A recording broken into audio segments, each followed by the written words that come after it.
नमस्कार दोस्तों, स्वागत है आपका एक ऐसी यात्रा में जो इतिहास के पन्नों में नहीं अपितु संतों के आंसुओं में लिखी गई है। हम सभी जानते हैं कि राधा और कृष्ण का प्रेम अनंत है, परंतु क्या आप जानते हैं कि उस प्रेम का अंतिम अध्याय कितना दर्दनाक और कितना रहस्यमयी था? आज के इस वीडियो में हम श्री राधा रानी के जीवन के उस गूढ़ रहस्य से पर्दा उठाने जा रहे हैं, जिसके बारे में केवल रसिक संत या सच्चे भक्त ही जानते हैं। सोचिए, ब्रह्मांड की स्वामिनी, ब्रज की लाडली, जब अपने जीवन के अंतिम क्षणों में अपने प्रियतम से मिलने द्वारका पहुंची तो उन्हें अपनी पहचान क्यों छिपानी पड़ी? क्यों उस स्वर्ण नगरी में उन्हें रानी नहीं बल्कि एक सेविका बनकर रहना पड़ा? पहला, विरह की समाप्ति और द्वारका की वो कठिन यात्रा जब शरीर थक चुका था पर आस जीवित थी। दूसरा, उनका अज्ञातवास, कैसे उन्होंने भीड़ में रहकर भी अपनी पहचान को गुप्त रखा। तीसरा, वो क्षण जब उन्होंने महल में एक साधारण देविका या सेविका का कार्य स्वीकार किया। चौथा, मौन सानिध्य, जब राधा और कृष्ण एक ही छत के नीचे थे पर उनके बीच शब्दों का सन्नाटा था। और अंत में पांचवा और सबसे मर्मस्पर्शी अध्याय, महल का त्याग और वन में वो अंतिम मिलन। ये कथा केवल सुनने के लिए नहीं, अनुभव करने के लिए है। तो अपने हृदय को थाम लीजिए और चलिए शुरू करते हैं राधा कृष्ण के इस अंतिम महात्याग की अलौकिक गाथा। लेकिन इससे पहले वीडियो को लाइक करें, चैनल को सब्सक्राइब करें और कमेंट में जरूर लिखें राधे राधे। इस कथा का आधार लोक गाथाएं, संत परंपरा, गर्ग संहिता के कुछ अंश और वैष्णव पदावली साहित्य हैं। स्रोत संदर्भ, ये प्रसंग मुख्य रूप से उत्तर भारत की लोक मान्यताओं, निम्बार्क संप्रदाय की कुछ टीकाओं और ब्रज के संतों द्वारा सुनाई गई मौखिक परंपराओं पर आधारित है। श्रीमद् भागवत में इसका प्रत्यक्ष वर्णन नहीं है, किंतु यह प्रेम के सर्वोच्च शिखर महाभाव का चित्रण है। खंड 1, वृंदावन की वह उदास संध्या। समय का चक्र अपनी गति से चल रहा था। ब्रजभूमि, जो कभी श्री कृष्ण की बांसुरी की धुन पर नृत्य करती थी, अब एक मौन तपस्वी की भांति प्रतीत होती थी। कन्हैया को मथुरा और फिर द्वारका गए हुए दशकों बीत चुके थे। वो नटखट बाल गोपाल अब द्वारकाधीश बन चुके थे। वृंदावन के कदम्ब के वृक्ष अब वृद्ध हो चले थे। यमुना का प्रवाह भी धीमा पड़ गया था, मानो वो भी किसी की प्रतीक्षा में थक गई हो।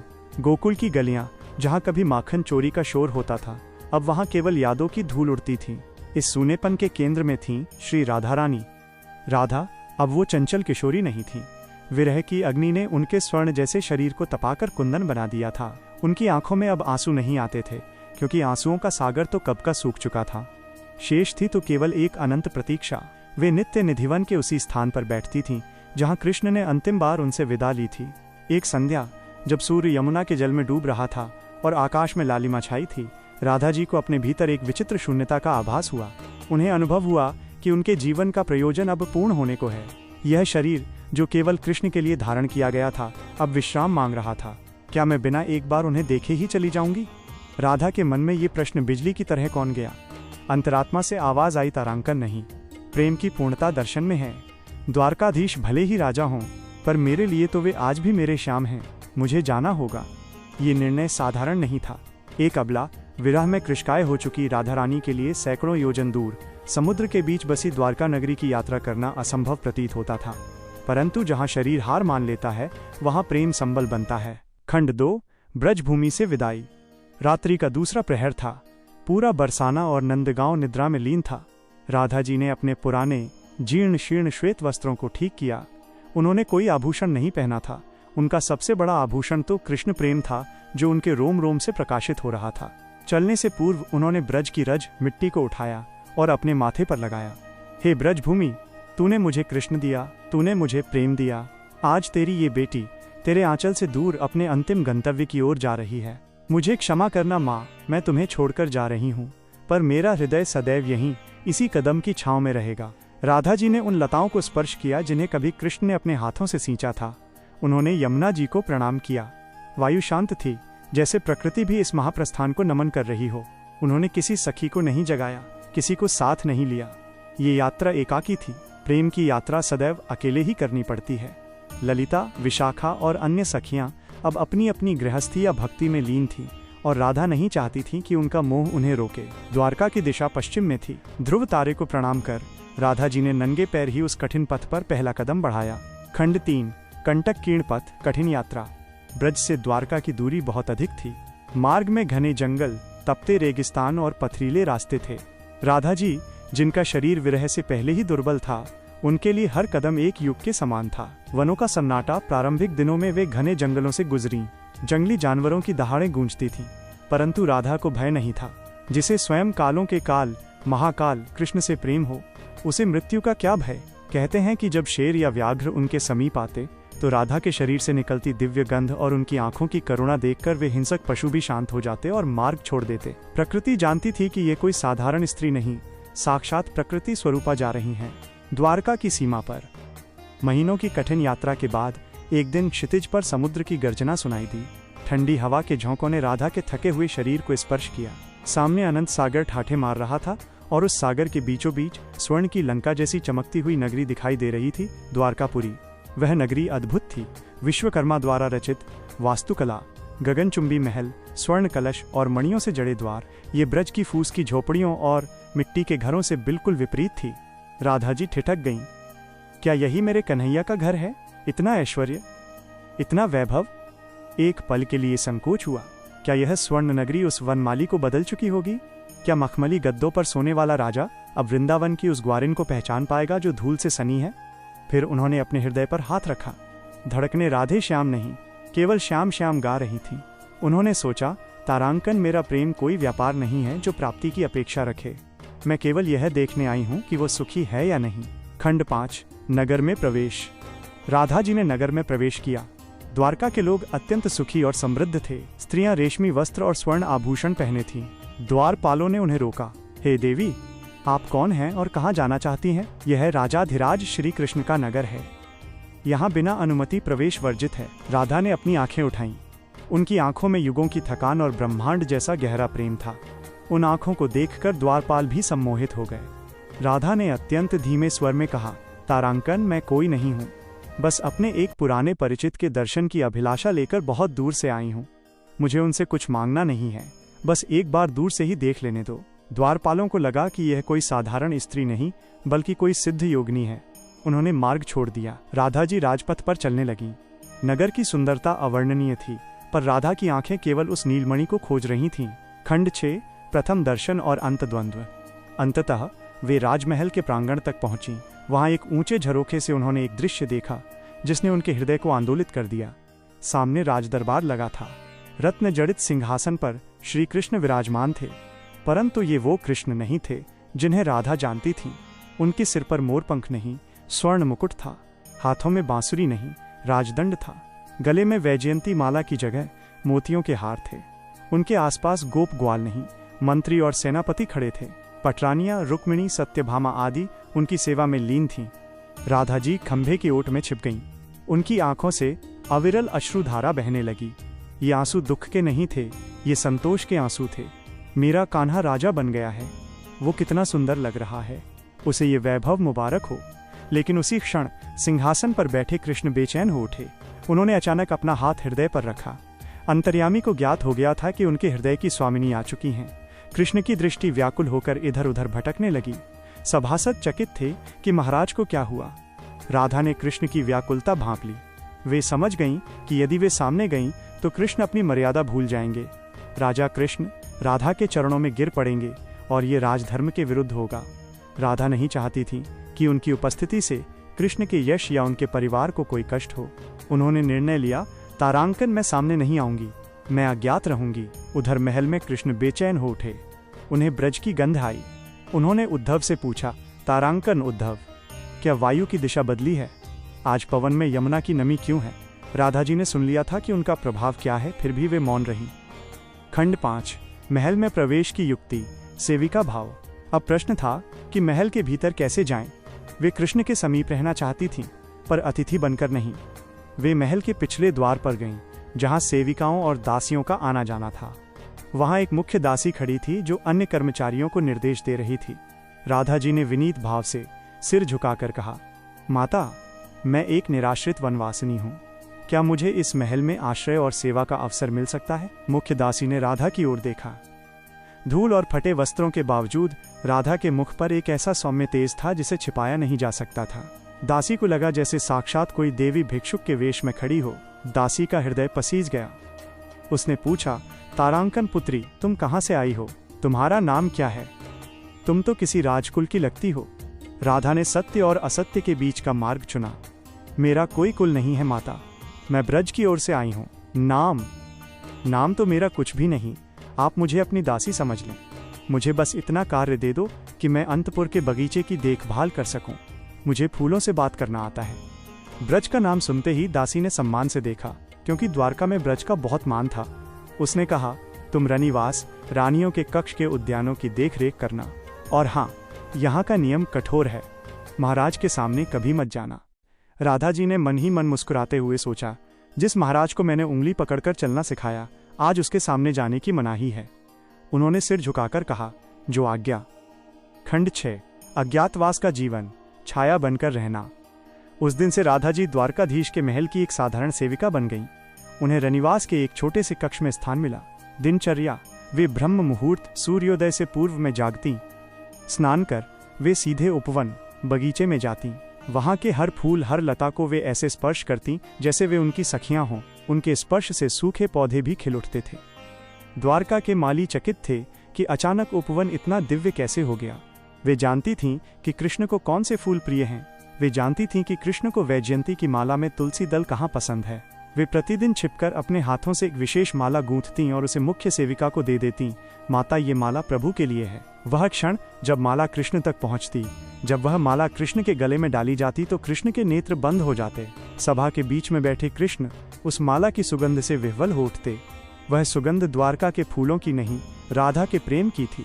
कृष्ण मन ही मन कहते, तारांकन राधे, तुम यहीं हो, मेरे आसपास हो।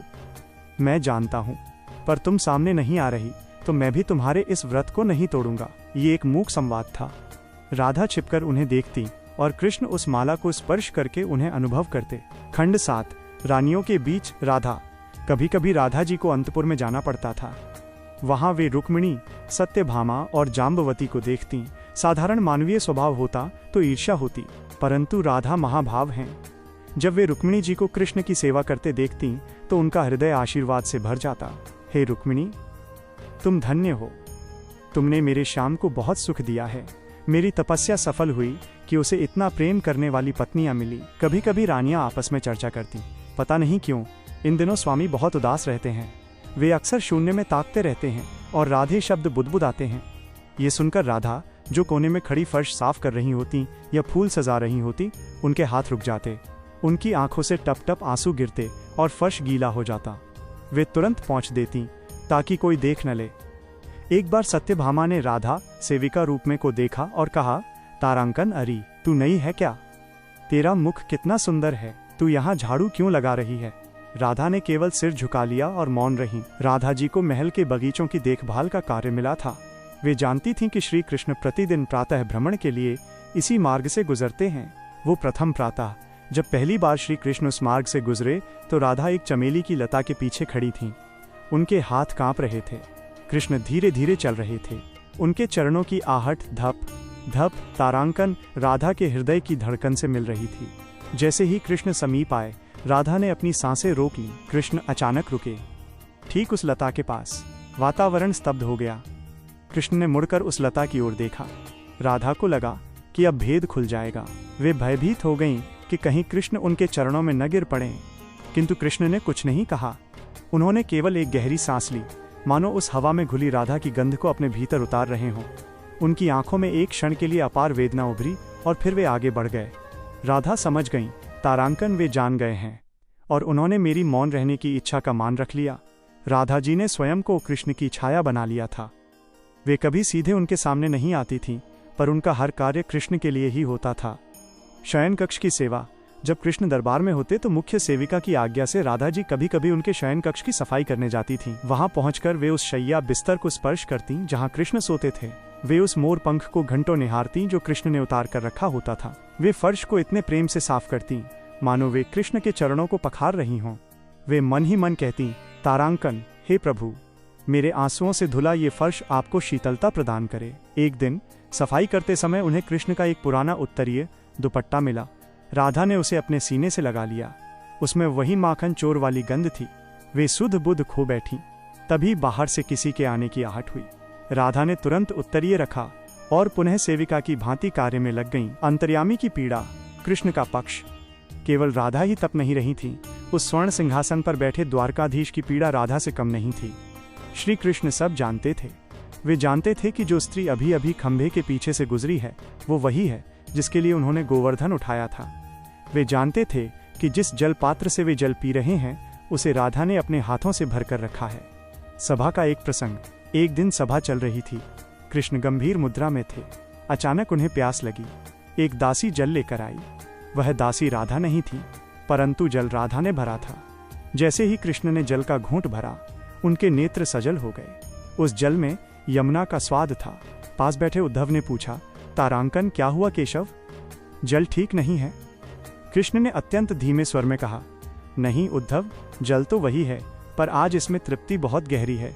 कृष्ण रात्रि में प्रायः जागते रहते थे। रुक्मिणी जी पूछती, स्वामी आप किस चिंता में हैं? कृष्ण केवल मुस्कुरा देते। वे कैसे कहते कि इस महल की किसी अंधेरी कोठरी में उनका प्राण जाग रहा है, तो वे कैसे सो सकते हैं? दृष्टि का खेल, आंख मिचौली। भले ही वे बात नहीं करते थे, पर उनकी आंखों के बीच एक मूक भाषा का जन्म हो चुका था। दृश्य, संध्या आरती का समय था। मंदिर में भीड़ थी। राधा जी सबसे पीछे एक खंभे की आड़ में खड़ी थीं। आरती की थाली घूम रही थी और शंख बज रहे थे। सबकी दृष्टि विग्रह मूर्ति पर थी, पर कृष्ण की दृष्टि भीड़ को भेदती हुई सीधे उस खंभे की ओर गई। हजारों सिरों के बीच कृष्ण ने राधा को ढूंढ लिया। राधा ने देखा कि कृष्ण उन्हें ही देख रहे हैं। उस एक क्षण में युगों की बातें हो गईं। कृष्ण की आंखें पूछ रही थीं, राधे तुम कब तक मुझे ऐसे तड़पाओगी? एक बार आ जाओ, मैं सब कुछ छोड़कर तुम्हारे चरणों में बैठ जाऊं। राधा की आंखें उत्तर दे रही थीं, नहीं कान्हा, तुम राजा हो, तुम्हारा धर्म बड़ा है, मेरा प्रेम बंधन नहीं, मुक्ति है। मुझे दूर से ही निहारने दो, इसी में मेरा सुख है। कृष्ण ने अपनी दृष्टि फेर ली। उस दिन आरती के बाद प्रसाद बांटते समय कृष्ण का हाथ कांप रहा था। रानियों का भ्रम और राधा की विजय। राधा जी ने देखा कि कृष्ण अपनी रानियों, विशेषकर सत्यभामा और रुक्मिणी के साथ विहार कर रहे हैं। साधारण प्रेम में अधिकार होता है, पर राधा के प्रेम में केवल त्याग था। एक दिन सत्यभामा ने कृष्ण के लिए अपने हाथों से भोजन बनाया। कृष्ण भोजन कर रहे थे। राधा दूर खड़ी पंखा झलने वाली दासियों के पीछे खड़ी थी, सहायिका के रूप में। सत्यभामा ने पूछा, स्वामी आज भोजन में स्वाद है ना? कृष्ण ने राधा की ओर देखे बिना कहा, हाँ प्रिय, आज भोजन में अद्भुत मिठास है। राधा मन ही मन प्रसन्न हो गईं। उन्हें ईर्ष्या नहीं हुई कि कृष्ण किसी और के हाथ का भोजन कर रहे हैं। उन्हें सुख मिला कि उनका कन्हैया तृप्त है। यही राधा के प्रेम की विजय थी। तत्सुख भावित्वम, उसके सुख में ही अपना सुख। वे समझ गईं कि कृष्ण द्वारका में सुखी हैं, उनका परिवार पूर्ण है। राधा का जो स्थान था, हृदय की धड़कन का, वो कोई नहीं ले सकता था, भले ही सिंहासन पर कोई भी बैठे। परम शांति, अंतिम विदाई और महामिलन की ओर प्रस्थान। द्वारका की रात्रि अत्यंत सुंदर थी। पूर्णिमा का चंद्रमा समुद्र की लहरों पर नृत्य कर रहा था और पूरा राजमहल दीपकों के प्रकाश में नहाया हुआ था। कहीं दूर से वीणा के स्वर आ रहे थे। दासियां इत्र छिड़क रही थीं। परंतु रनिवास के एक एकांत कक्ष में बैठी श्री राधारानी का चित्त आज अशांत था। ये अशांति दुख की नहीं, अपितु उस पक्षी की थी जिसे खुले आकाश की गंध आ गई हो।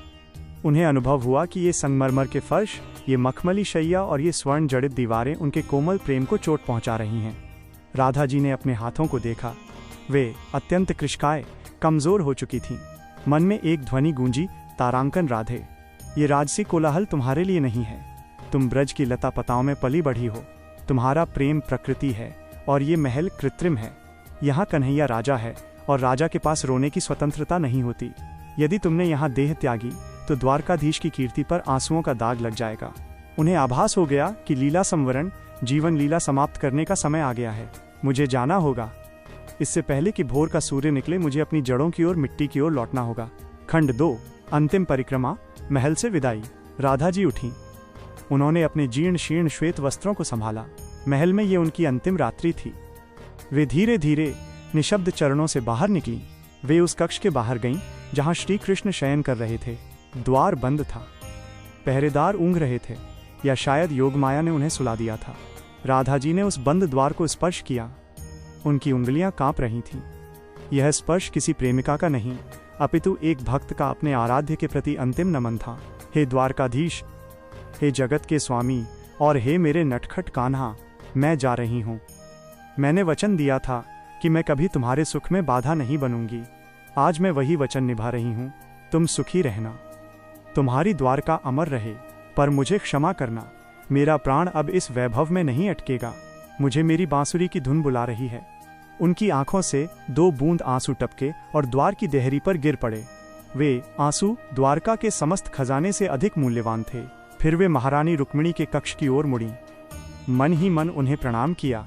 हे देवी, तुमने मेरे श्याम को बहुत संभाला है, तुम सौभाग्यवती रहो। राधा जी गलियारों से होती हुई मुख्य प्रांगण में आई।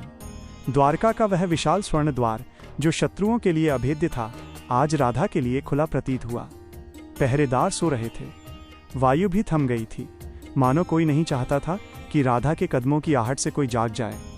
जैसे ही उन्होंने महल की सीमा पार की और अपने पैर द्वारका की धूल भरी सड़क पर रखे, उन्हें एक विचित्र शीतलता का अनुभव हुआ। संगमरमर की ठंडक में जड़ता थी, पर मिट्टी की ठंडक में जीवन था। उन्होंने एक मुट्ठी धूल उठाई और उसे चूमा। मिट्टी, अंत में हम सब इसी के हैं। पीछे मुड़कर उन्होंने एक अंतिम बार उस गगनचुंबी महल को देखा। शिखर पर फहराता हुआ गरुड़ ध्वज हवा में लहरा रहा था। राधा जी मुस्कुराईं, एक विरक्त मुस्कान। तेरा वैभव तुझे मुबारक हो द्वारका। मैं तो अपनी शून्यता में ही पूर्ण हूँ। द्वारका नगरी समुद्र के तट पर थी और उसके एक ओर सघन वन जंगल था। ये वो क्षेत्र था जहाँ कोई नहीं जाता था, क्योंकि वहाँ हिंसक पशु और बीहड़ झाड़ियाँ थीं। राधा जी ने उसी कंटककीर्ण कांटों भरे मार्ग को चुना। जैसे जैसे वे नगर के प्रकाश से दूर और अंधकार की ओर बढ़ रही थीं, उनका आंतरिक प्रकाश बढ़ता जा रहा था। सन्नाटा गहरा होता गया। अब केवल झिंगुरों की आवाज और समुद्र की गर्जना सुनाई दे रही थी। वन में प्रवेश करते ही प्रकृति ने अपनी स्वामिनी को पहचान लिया। वृक्षों की डालियां झुक गईं। हवा ने उनके थके हुए शरीर को सहलाया। राधा जी ने एक पुराने वटवृक्ष को देखा। उसकी जटाएं धरती को छू रही थीं। उन्हें लगा जैसे वो वृक्ष साक्षात यमुना का कदम्ब हो। आओ पुत्री, मैं युगों से तुम्हारी प्रतीक्षा कर रहा था। मानो वन की निस्तब्धता ने उनसे कहा हो। एकांत और आत्मचिंतन। राधा जी चलते चलते थक चुकी थीं।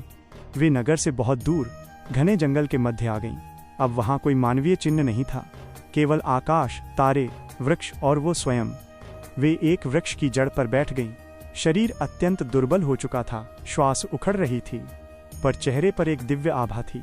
उन्होंने अपनी आंखें बंद कर लीं और अंतर्मुखी हो गईं। अब उन्हें बाहर के कृष्ण की आवश्यकता नहीं थी। अब वे अपने भीतर के कृष्ण से मिल रही थीं। कान्हा, अब मैं और नहीं चल सकती।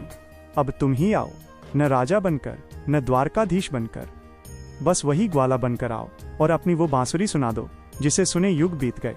ये पुकार वाणी से नहीं, प्राणों से निकली थी, और प्राणों की पुकार परमात्मा तक न पहुंचे, ये असंभव है। उधर महल में श्री कृष्ण की निद्रा अचानक भंग हुई। वे हड़बड़ा कर उठे। उनका हृदय जोर से धड़क रहा था। उन्हें वो पुकार सुनाई दे गई। उन्होंने अपना मुकुट नहीं पहना, खड़ाऊं नहीं पहनी, उत्तरीय भी ठीक से नहीं संभाला। हाथ में केवल वह पुरानी बांसुरी उठाई जो वर्षों से छुपी हुई थी, और द्वारकाधीश पागल की भांति नंगे पांव उस वन की ओर दौड़ पड़े। उनके पीतांबर पीले वस्त्र झाड़ियों में उलझ रहे थे, पैरों में कांटे चुभ रहे थे, मुकुट के बिना केश बिखर गए थे। राधे, राधे, तुम कहाँ हो? ये पुकार कंठ से नहीं, आत्मा के उस तल से निकल रही थी जहाँ केवल पीड़ा का वास होता है। अंततः उन्होंने देखा, एक विशाल वटवृक्ष की जड़ों के बीच सूखे पत्तों की शैया पर एक दिव्य आकृति लेटी थी। वो अत्यंत क्षीण थी, मानो केवल श्वासों का एक धागा बचा हो, परंतु उस जीर्ण काया से ऐसा प्रकाश निकल रहा था जिसने वन के अंधकार को चीर दिया था। कृष्ण ठिठक गए। उनके कदम भारी हो गए। जिस राधा को उन्होंने फूलों के हिंडोले पर झूलते देखा था, आज उसे सूखी पत्तियों पर अंतिम श्वास लेते देख उनका हृदय विदीर्ण हो गया। वे धीरे धीरे घुटनों के बल बैठ गए।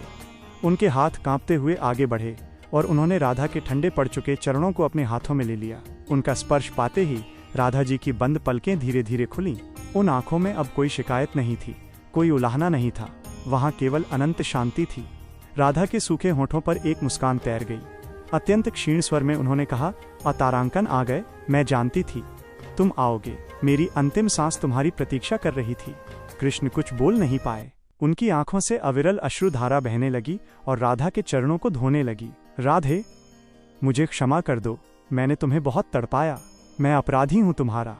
राधा ने कठिनाई से अपना हाथ उठाया और कृष्ण के मुख पर रखा। छलिया, प्रेम में अपराध नहीं होता, प्रेम में तो केवल समर्पण होता है। तुमने अपना धर्म निभाया, मैंने अपना प्रेम निभाया, हम दोनों जीत गए कान्हा। अंतिम इच्छा, बांसुरी की मांग। कुछ पल दोनों मौन रहे, केवल आंखों ने बातें की। फिर राधा जी को आभास हुआ कि अब समय शेष नहीं है। यमराज नहीं, अपितु स्वयं महाकाल उन्हें लेने आए हैं। राधा जी ने कृष्ण की कमर में खुशी उस पुरानी धूल धूसरित बांसुरी की ओर इशारा किया। यह वही बांसुरी थी जिसे कृष्ण ने व्रत छोड़ते समय राधा को सौंपने का प्रयास किया था, पर राधा ने कहा था, इसे साथ ले जाओ, ये हमारा प्रेम है। लेकिन तब से अब तक द्वारकाधीश ने इसे कभी होठों से नहीं लगाया था। राधा ने कहा, कान्हा, एक अंतिम इच्छा है। कृष्ण ने उत्सुकता से देखा। तारांकन कहो प्रिय, तुम मेरे प्राण मांग लो, मेरा साम्राज्य मांग लो। राधा मुस्कुराई। तारांकन, मुझे तुम्हारा राज्य नहीं चाहिए, मुझे बस वह पुरानी धुन चाहिए। क्या तुम मेरे लिए एक बार, बस अंतिम बार, अपनी वंशी बजाओगे? कृष्ण ने उस बांसुरी को हाथ में लिया। वो सूखी लकड़ी की थी, बेजान सी लग रही थी। कृष्ण ने कहा, तारांकन राधे, ये बांसुरी तुम्हारे बिना गूंगी हो गई थी, आज तुम्हारे लिए ये फिर बोलेगी। खंड 3, दिव्यनाद, वंशी वादन। कृष्ण ने बांसुरी को साफ किया, उसे अपने माथे से लगाया और फिर धीरे से अपने कंपित होठों पर रखा। राधा जी ने अपनी आंखें मूंद लीं। जैसे ही कृष्ण ने पहली फूंक मारी, वातावरण में एक सिहरन दौड़ गई।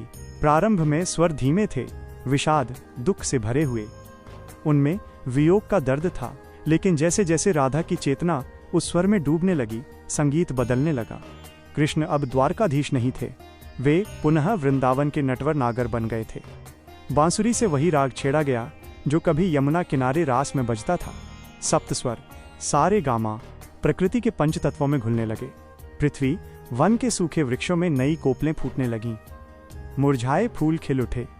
जल, पास बहती छोटी सी सरिता नदी का प्रवाह थम गया, मानो जल भी संगीत सुनने को रुक गया हो। वायु, हवा रुक गई, पत्तों का खड़कना बंद हो गया। अग्नि, राधा के शरीर का ताप शांत हो गया। आकाश, आकाश से देवता, गंधर्व और किन्नर भी अपने विमान रोककर इस अलौकिक वादन को सुनने लगे। ये संगीत कानों के लिए नहीं था, यह आत्मा को शरीर से मुक्त करने का मंत्र था। राधा जी को अब शारीरिक पीड़ा का अनुभव नहीं हो रहा था। उन्हें लग रहा था कि वे पुनः वृंदावन में हैं। मोर नाच रहे हैं, सखियां गा रही हैं और यमुना कल कल कर रही है। खंड 4, महाभाव का विलय, ज्योति का समागम। संगीत अपनी चरम सीमा क्लाइमैक्स पर पहुंच गया। कृष्ण की आंखें बंद थीं, आंसू बह रहे थे और उंगलियां बांसुरी पर नृत्य कर रही थीं। उधर राधा जी का श्वास अब बांसुरी की लय के साथ चल रहा था। राधा ने एक दीर्घ श्वास ली। कान्हा, ये उनका अंतिम शब्द था। अचानक राधा जी के पार्थिव शरीर से एक Divya ज्योतिपुंज, ball of divine light, प्रकट हुआ। ये ज्योति सूर्य से भी अधिक तेजस्वी थी, किंतु चंद्रमा जैसी शीतल थी। ये राधा रानी की आत्मा, उनकी चेतना, उनका प्रेम था। वह ज्योति क्षण भर के लिए हवा में ठहरी, मानो कृष्ण की परिक्रमा कर रही हो। कृष्ण ने बांसुरी बजाना नहीं रोका। वे जानते थे कि यही वो मार्ग है जिससे राधा उन तक आएंगी। वो दिव्य ज्योति धीरे धीरे श्री कृष्ण की ओर बढ़ी और श्री कृष्ण के हृदय में समा गई। जैसे नदियां सागर में मिल जाती हैं, जैसे गंध फूल में मिल जाती है, वैसे ही राधा कृष्ण में समाहित हो गईं। अब वहां कोई राधा अलग से नहीं थी। राधा अब कृष्ण के रोम रोम में, उनके रक्त में, उनकी धड़कन में बस गई थीं। द्वैत समाप्त हुआ। अब केवल श्री कृष्ण शेष थे, जो भीतर से राधामय हो चुके थे। जैसे ही वो ज्योति समाहित हुई, कृष्ण की उंगलियां थम गईं, बांसुरी का स्वर रुक गया। अचानक वन में एक भयावह सन्नाटा, डीप साइलेंस छा गया। कृष्ण ने अपनी आंखें खोलीं। सामने राधा जी का निष्प्राण शरीर पड़ा था, जो अब केवल मिट्टी का ढेर था, क्योंकि उनका सार तत्व तो कृष्ण में मिल चुका था। कृष्ण ने अपने हाथों में थमी उस बांसुरी को देखा। वर्षों तक ये बांसुरी उनकी संगिनी थी। इसने गोपियों को बुलाया था, इसने गायों को चराया था, इसने गोवर्धन उठाया था। परंतु आज कृष्ण को वो बांसुरी केवल लकड़ी का एक टुकड़ा लग रही थी। कृष्ण के मन में विचार आया, हे वंशी, तेरा अस्तित्व केवल राधा के लिए था। तू बजती थी तो राधा आती थी, तू गाती थी तो राधा नाचती थी। आज जब राधा ही नहीं रही तो तुझे सुनने वाला कौन है? अब मैं किसके लिए तुझे बजाऊंगा? द्वारकाधीश के लिए अब संगीत का कोई अर्थ नहीं रह गया था। प्रेम की पूर्णता मौन में है, शब्द या नाद में नहीं। श्री कृष्ण ने एक आवेश और चरम वैराग्य के क्षण में उस बांसुरी को अपने दोनों हाथों से पकड़ा। एक तीखी आवाज के साथ वो दिव्य बांसुरी 2 टुकड़ों में टूट गई। कृष्ण ने उन टुकड़ों को वहीं उस वटवृक्ष की झाड़ियों में फेंक दिया। जाओ, आज से मेरा और संगीत का संबंध समाप्त। आज से मैं केवल योगेश्वर हूँ। रास बिहारी का अध्याय राधा के साथ ही चला गया। कहा जाता है कि उस दिन के बाद श्री कृष्ण ने जीवन पर्यंत कभी कोई वाद्य यंत्र नहीं बजाया। उनकी बांसुरी, जो प्रेम का प्रतीक थी, प्रेम के विलीन होते ही मौन हो गई। इस घटना को मृत्यु नहीं, महाप्रयाण कहते हैं। राधा और कृष्ण कभी दो थे ही नहीं। राधा कृष्ण की ह्लादिनी शक्ति, आनंद देने वाली शक्ति थी। लीला करने के लिए शक्ति शरीर से बाहर आई थी और लीला समाप्त होने पर शक्ति पुनः शक्तिमान कृष्ण में लौट गई।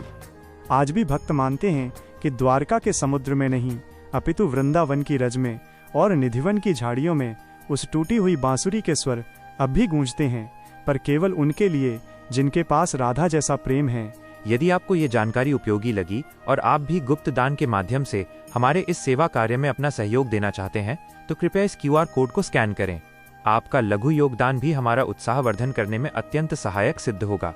अगर आपको ये जानकारी अच्छी लगी और आप गुप्त दान देकर हमारे प्रयासों को प्रोत्साहित करना चाहते हैं तो दिए गए QR कोड को स्कैन करके अपना सहयोग प्रदान करें।